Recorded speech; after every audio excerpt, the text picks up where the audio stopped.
Hello everyone, Silentium here, and today we are taking a spoiler-free look at the Digimon Adventure, the anime that helped turn Digimon from a virtual pet brand into a worldwide phenomenon. This is the 1999 series, not the 2020 reboot.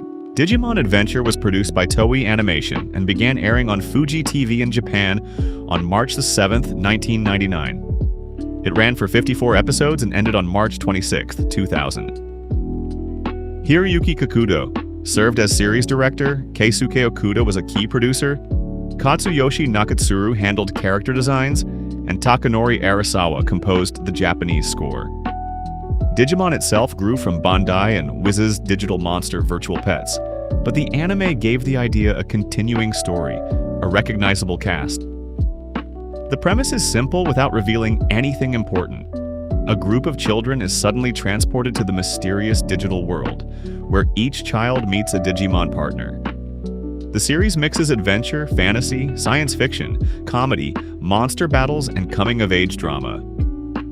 One reason fans still love it is that the human cast does not feel like a group of interchangeable mascots.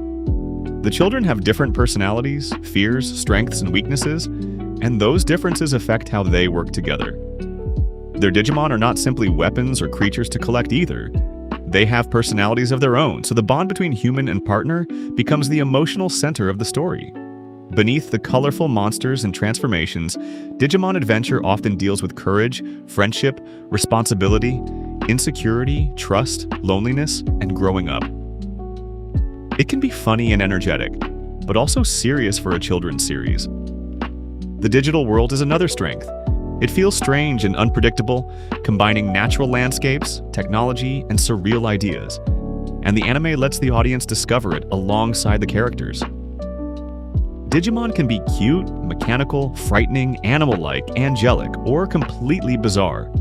Music is also a huge part of the original Japanese version's reputation. Koji Wada's opening song Butterfly became inseparable from Digimon for many fans, while Braveheart turned evolution scenes into memorable events. The series also found a large international audience. Saban Entertainment adapted it into English as Digimon, Digital Monsters, which premiered on Fox Kids in the United States in August 1999. For many viewers outside Japan, that dub was their introduction to the franchise. At the same time, the localization remains one of the most debated parts of the show. Some fans love the English dub because it is energetic and memorable, while others prefer the Japanese version because the dub changes dialogue, adds jokes during quieter moments, replaces much of the original music, and sometimes changes the tone. The anime also has clear weaknesses. It was a weekly television production from the late 1990s, so the animation quality is inconsistent.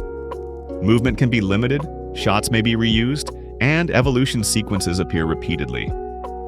Viewers used to modern anime may find the presentation dated. The storytelling can also become formulaic, particularly when several characters need similar moments of focus, and the pacing sometimes slows or repeats a familiar pattern. Nostalgia can also complicate the show's reputation. People who grew up with Digimon often have an intense emotional connection to it, so a first-time adult viewer may not react as strongly to scenes longtime fans consider iconic.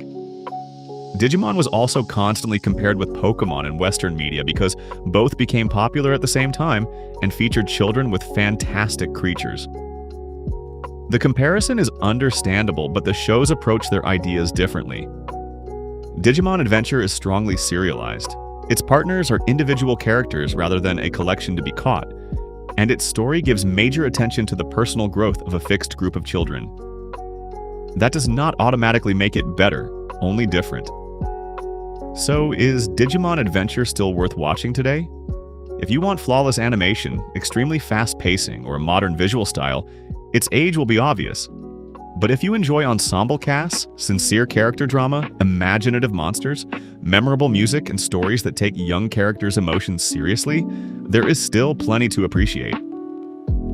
The show can be cheesy, repetitive, and visibly limited by its era, yet those rough edges exist beside a surprising amount of heart. For many fans, it became more than a commercial for virtual pets. It became a childhood story about companionship, fear, courage, and growing up. That is why its influence can still be felt across Digimon decades later.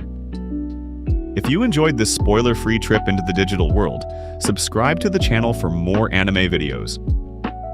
I'm Silentium, and until our next adventure, keep your courage close, your Digivice ready, and remember that every great journey begins with one step into the unknown. See you in the digital world.